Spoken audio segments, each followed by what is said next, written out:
अब संतोष अपने सपनों के नगर मुखर्जी नगर में खड़ा था। चारों तरफ सफल अभ्यर्थियों के पोस्टर ही पोस्टर। इनकी सफलता का शिल्प रचने वाले महान कारीगरों के नाम चीन कोचिंग के होर्डिंग्स। भिन्न भिन्न मुद्राओं में बातचीत और चिंतन कर आ जा रहे भविष्य के सिविल सेवक। जूस की दुकान पर सूखे और बाढ़ की चर्चा, चाय की दुकान पर जीडीपी पर बहस, कोचिंग से छूटे किताब से भरे बैग वाले छात्र का तुरंत किताबों की दुकान पर ए दिल मांगे मोर टाइप से किताब ढूंढना, ठीक वैसी नज़र से जैसे बगुला सागर में मोती ढूंढ रहा हो। पराठे की दुकान पर आतंकवाद से निपटने की चर्चा। ऐसा अद्भुत नगर था मुखर्जी नगर। अभी अभी मुखर्जी नगर उतरा संतोष, जो अपने दिल में तैयारी का एक दिया लिए उतरा था, ऐसे दृश्य को देखकर अब तो वह कुछ ही पल में मसाल बन चुका था। बिजली के खंभों और पेशाब घरों में लगे 1 से 900 रैंक रैंक तक के सभी सफल छात्रों के पोस्टर थे। संतोष खुद को महसूस कर रहा था। वह इस नई दुनिया का हिस्सा बनकर गौरवान्वित था। इस 10 से 15 मिनट तक इस एहसास को पी लेने के बाद उसने अपने फ़ोन में एक नंबर डायल किया। हेलो, हाँ राय साहब, नमस्कार, हम संतोष बोल रहे हैं, यहाँ मुखर्जी नगर पहुँच गए हैं, संतोष ने कहा। उधर से राय साहब की आवाज़ आई। स्वागत है भाई, कहाँ पर हैं अभी आप खड़ा? जी, ये बत्रा सिनेमा के ठीक सामने खड़े हैं, एक ठो जूस का दुकान है उसी के पास, संतोष ने इधर उधर नज़र टटोलते हुए कहा। बस 10 मिनट रुकिए, वहीं हम आते हैं, कहकर राय साहब ने फ़ोन काटा। संतोष की राय साहब से मुलाकात बोकारो में एक शादी के दौरान हुई थी। राय साहब ने तभी संतोष को अपना पता ठिकाना और नंबर देते हुए कहा था, अगर दिल्ली में मन हो तैयारी करने का तो ज़रूर बताइएगा। राय साहब का पूरा नाम कृपा शंकर राय था। वे मूलतः यूपी के गाजीपुर से थे। राय साहब पिछले 5 साल से मुखर्जी नगर में तैयारी करने के लिए रह रहे थे। पिछले साल ही उन्होंने अपने तीसरे प्रयास में आईएएस की मुख्य परीक्षा दी थी। इलाहाबाद विश्वविद्यालय से इतिहास में एमए करने के बाद उन्होंने बीएड भी कर रखा था। किसान परिवार से थे, पर किसानी ठीक ठाक थी। पिता खेती बाड़ी से मजबूत थे। कृपा शंकर के झड़ते बाल और तेजी से लटकती झुर्रियों के अदब में साथ ही उन्हें राय साहब कहते थे। अरे लीजिए, आ ही गए आप भी आईएएस बनने, सामने से आते ही संतोष को गले लगाते हुए राय साहब ने कहा। देखिए, अब आपकी शरण में है, जो बना दीजिए, आईएएस या आईपीएस, संतोष ने अपनी चॉइस बताते हुए कहा। बातों से स्पष्ट था, वह राजस्व सेवा में नहीं जाना चाहता था।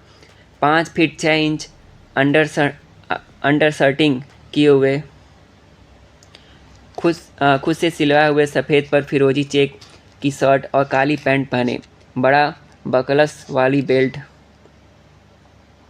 बिना फ्रेम का चश्मा लगाए और पैरों में सफ़ेद मोजे पर अपनी साइज से 2 नंबर ज़्यादा का लाल कलर का फ्लोटर पहने राय साहब एकदम 2007 मॉडल अरस्तु लग रहे थे। चलिए रूम पर चलते हैं, राय साहब ने हाथ से इशारा करते हुए कहा। हाँ चलिए, देखें आपका महल, संतोष ने भरे उत्साह से कहा। महल नहीं, कुटिया कहिए, तपस्या करना होता है, राय साहब ने मुस्कुराते हुए कहा। कहाँ रूम है आपका? संतोष ने पूछा। बस यही 5 मिनट में नेहरू विहार में है, चलिए न, पैदल ही पहुंच जाएंगे, राय साहब ने कदम बढ़ाते हुए कहा। अच्छा, ये सब इलाका मुखर्जी नगर में ही है ना? संतोष ने पूछा। हाँ, ये सारी कोचिंग है और बस नाले के पास सटा हुआ है नेहरू विहार, सब एक ही एरिया है। नाले के पास? संतोष ने नाक सिकोड़ते हुए कहा। घबराइए नहीं, उस पर पुल बना हुआ है, नाला तैर कर नहीं जाना है, राय साहब ने कहा। दोनों ठहाका मार हंसने लगे। संतोष राय साहब की वाक्पटुता पर मोहित होने लगा था। मन ही मन सोचा, ये होती है खास बात, आदमी में ऐसे नहीं मेंस दे दिया है आईएएस का। संतोष बड़ा वाला बैग दोनों हाथ से पकड़कर छोटा वाला पीठ पर लटकाए राय साहब के साथ चलने लगा। तैयारी करने के लिहाज से 5 साल जूनियर होने के कारण उसने खुद से सीनियर राय साहब को बैग पकड़ने के लिए देना उचित नहीं समझा। दूसरी तरफ पहले से ही कपार पर ज्ञान का बोझ उठाए राय साहब ने अपनी तरफ से अतिरिक्त बोझ उठाना जरूरी नहीं समझा। कुछ ही मिनट में दोनों नाला पार कर नेहरू विहार के फ्लैट नंबर 394 के नीचे पहुंच गए। संतोष ने मकान देखते ही कहा, महाराज एकदम झक्कास है राय साहब, पूरा ले लिए हैं का? राय साहब ने मुस्कुराते हुए कहा, अंदर तो आइए, ऊपर 3rd फ्लोर पर है अपना, इसमें 4 फ्लोर हैं, 8 लड़का रहता है, सब फ्लोर पर 25 गज का एक कमरा है, देखिएगा थोड़ा सीढ़ी पर सर बचाकर चढ़िएगा। कितने का है राय साहब कमरवा? संतोष ने पूछा। 4000 प्लस बिजली पानी है संतोष जी, राय साहब ने आंखें तरेर कर बताया।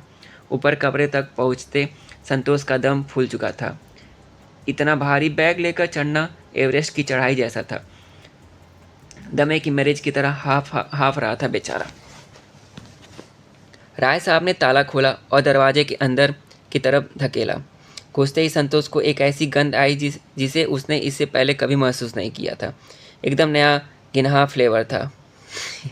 दुर्गंध में भी इतनी वैरायटी होती है, यह संतोष ने अभी अभी जाना था।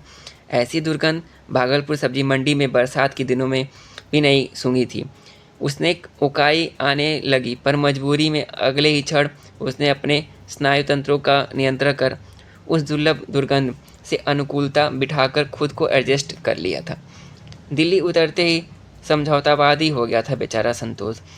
आपके कुछ महका क्या संतोष भाई? आपको कुछ महका क्या संतोष भाई? राय साहब ने संतोष को नाक सिकोड़ते देखते ही पूछा। नहीं नहीं, रूम बंद होगा ना, इसलिए। वैसे ठीक है, संतोष ने नाक पर एक हाथ फिराकर कहा।